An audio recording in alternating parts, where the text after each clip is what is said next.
बच्चों, कैसे हैं आप सब लोग। आई होप आपका स्वास्थ्य बहुत अच्छा होगा और आपकी तैयारी बहुत ही जोरों शोरों से चल रही होगी। तो बच्चों, आज मैं यहां पर आपको कोई भी फिजिक्स केमिस्ट्री मैथ का ज्ञान देने वाला नहीं हूं। आज बच्चों हम जानेंगे हमारी बायोलॉजिकल क्लॉक के बारे में। आज हम जानेंगे कि कौन कौन सी हैबिट्स को अगर मैं बदल देता हूं तो मैं कम टाइम में उतना पढ़ सकता हूं जितनों की बाकी बच्चों को पढ़ने में ज्यादा टाइम लगता है। How can I convert my 6 hours into 12 hours. तो देखो, 6 घंटे 12 घंटे में बदलेंगे नहीं, लेकिन बाकी लोग जो काम 12 घंटे में कर सकते हैं, मैं उसको 6 घंटे में कैसे कर सकूं और उसके लिए अपनी बायोलॉजिकल क्लॉक को मैं कैसे इंप्रूव करूं। तो बच्चों, सबसे पहले मैं यहां पे आपको यह बताना चाहूंगा कि सबसे पहले आप स्ट्रेस लेना बंद कर दीजिए। देखो, स्ट्रेस जो आती है इस समय पर, वो आती है आपके एक्सपेक्टेशन से। देखो, मैं ये नहीं कह रहा कि आप अपने एग्जाम में मार्क्स लाने की एक्सपेक्टेशन बंद कर दो, बट आप अपने एग्जाम पेपर में हर क्वेश्चन को करेक्ट करने की एक्सपेक्टेशन खत्म कर दो। जैसे कि आप एग्जाम हॉल में जाते हैं, पहला क्वेश्चन आपने किया और पहले क्वेश्चन में बाई चांस किसी कारण से क्वेश्चन में एरर हो सकती है, या वो टॉपिक आपने नहीं पढ़ा उसमें एरर हो सकती है, उस वजह से आपसे वो क्वेश्चन नहीं हुआ। अगर आपका एक्सपेक्टेशन होगा सारे क्वेश्चन को सही करने का और फर्स्ट क्वेश्चन बाई चांस ऐसा फंस गया बच्चों, तो आप आगे वाले क्वेश्चंस में अपनी फुल एफिशिएंसी के साथ में वर्क नहीं कर सकते।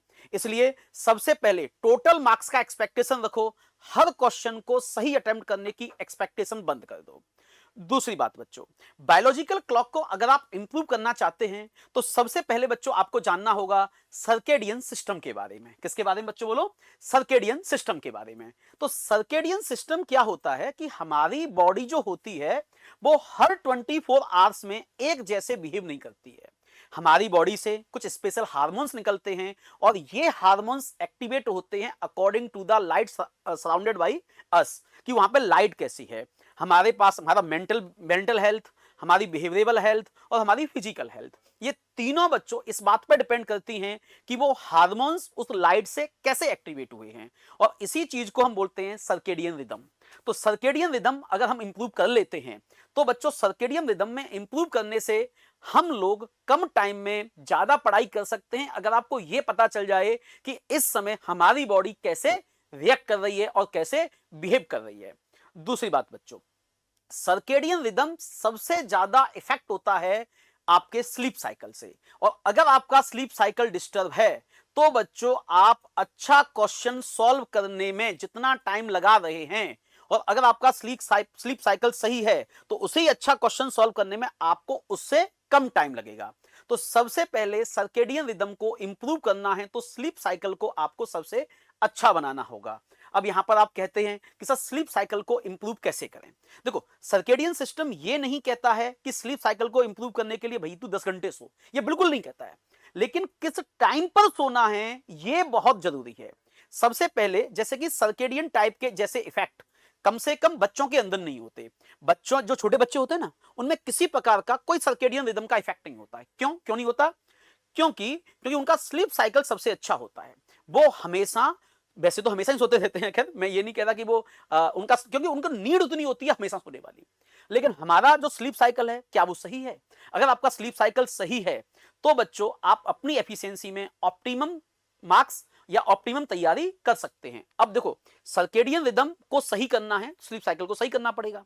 स्लीप साइकिल सही करने के लिए आपको एक फिक्स टाइम पे सोना होता है।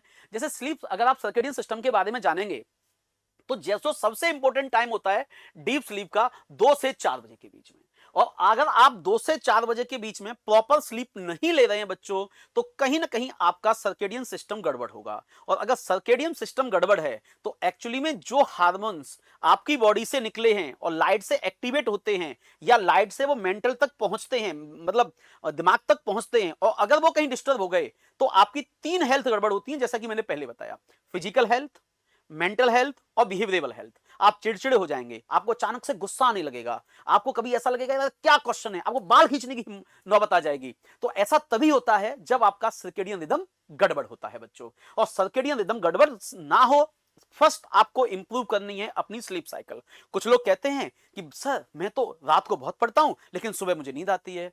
अरे भाई ऐसे सोचो, भगवान ने इंसान को बनाया है, भगवान ने दिन रात बनाई है। ये जो सिस्टम है वो मैं या आपके कोई दूसरे टीचर नहीं बता रहे हैं। ये जो सिस्टम है भगवान ने बनाया कि बेटा दिन में काम कर और रात को सो। हम कोई निशाचर प्रवृत्ति के लोग नहीं है कि रात को जगेंगे और दिन में काम करेंगे ना। रात को तो सोना ही सोना है, रात को तो सोना ही सोना है और दिन में काम करना है। तो सबसे पहले जो डीप स्लीप आपका होना चाहिए वो होना चाहिए 2 से 4 बजे के बीच में। अगर आपको ये पूरा सर्केडियन रिदम के बारे में पता चलता है कि कौन सा टाइम पर हमारी बॉडी कैसे रिएक्ट करती है बच्चों, तो आप इसके हिसाब से अगर अपना शेड्यूल बनाते हैं तो मुझे ऐसा लगता है कि आप कम टाइम में ज्यादा अच्छे से स्टडी कर सकते हैं। दूसरी बात पे बात करते हैं बच्चों। दूसरी बात होती है बच्चों शेड्यूलिंग, कि हम शेड्यूलिंग कैसे करें। बहुत सारे बच्चे आते हैं कि सर मेरा शेड्यूल कर दो। तो भैया देखो सीधी सी बात बता देता हूं, इस टाइम पर शेड्यूल बनाना बेवकूफी है। क्यों बेवकूफी है मैं बता देता हूं। हमारा सारा काम इस समय पर सिर्फ पढ़ने में होना चाहिए।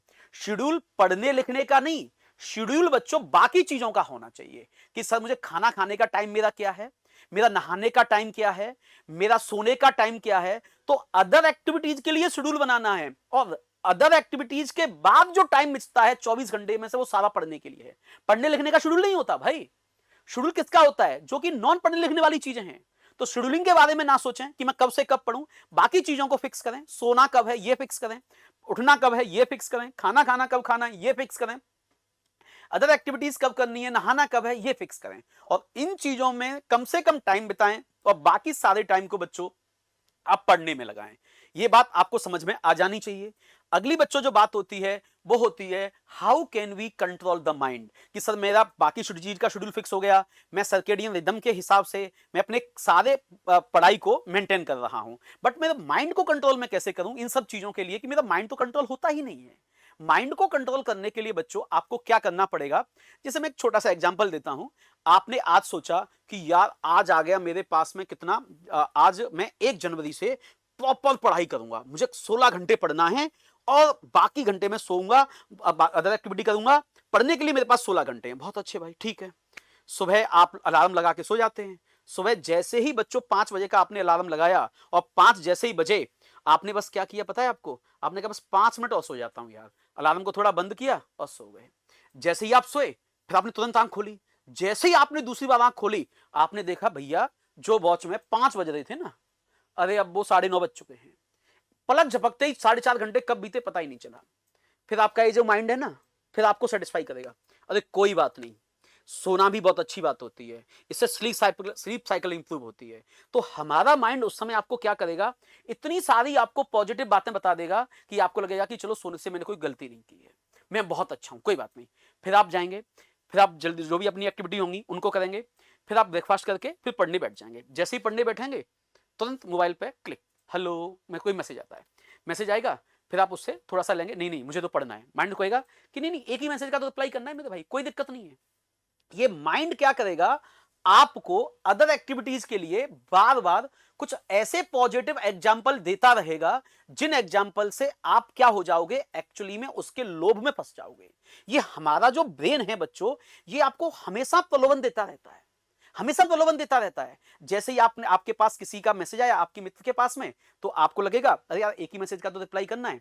फिर उसने दूसरी बार रिप्लाई किया कि कैसे हो, क्या कर रहे हो, तो फिर आपने रिप्लाई कर दिया कि मैं डूइंग दिस दिस दिस और आज से मैंने पढ़ने का शेड्यूल बनाया है।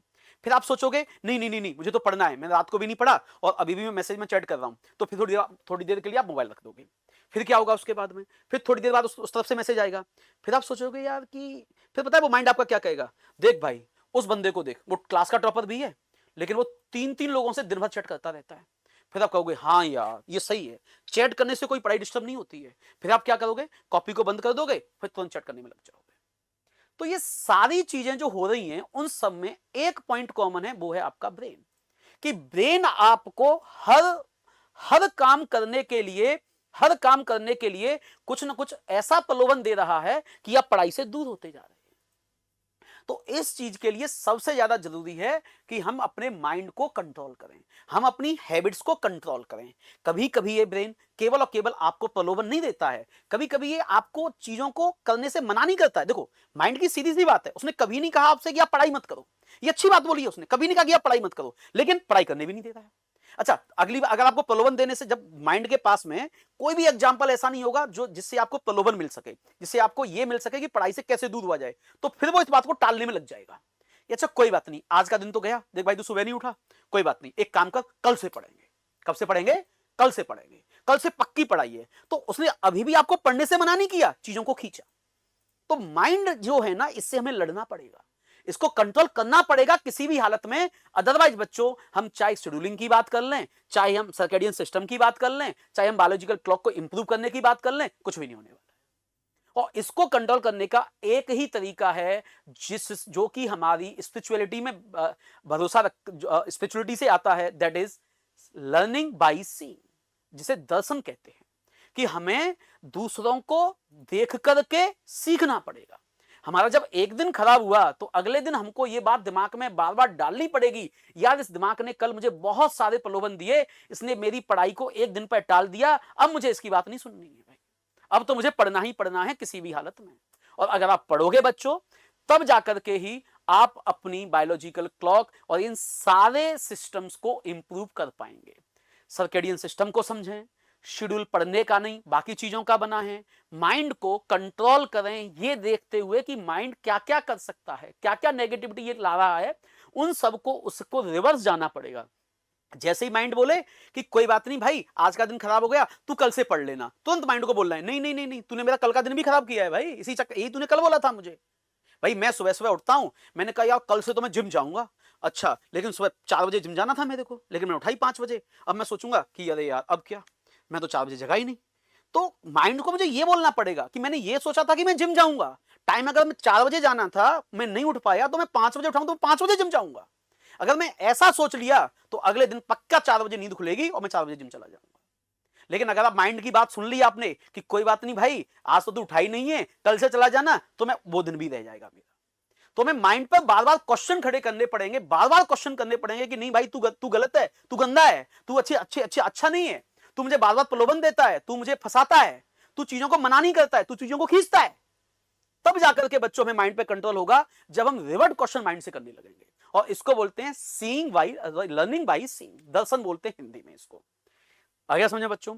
दूसरी बात बच्चों, लास्ट में जाते जाते मैं बस आपसे यही कहूंगा कि जिस टाइम पर आपका फाइनल एग्जाम होने वाला है, जेई मेंस 9 से 12 2 से 5, इस टाइम पर अपने माइंड को बोलो कि तुझे एक्टिवेट रहना है। और प्लीज बच्चों इस टाइम पर सोने की कोशिश मत करो। ये 9 से 12 3 से 5 आपकी सिटिंग का प्रॉपर हिस्सा होना चाहिए। आज ही आप ये बात डिसाइड कर लो कि ये मेरे एग्जाम का टाइम है और इस टाइम पर मैं हमेशा सोऊंगा ही इस टाइम पर मैं हमेशा पढ़ूंगा ही पढ़ूंगा, बिल्कुल भी नहीं सोऊंगा, बिल्कुल भी नहीं सोना है बच्चों किसी भी हालत में। ओके बच्चों, तो ऐसी ही कुछ विशेष जानकारियों के साथ में हम आगे भी आपको बहुत सारे स्ट्रेटेजिक वीडियो बनाने वाले हैं।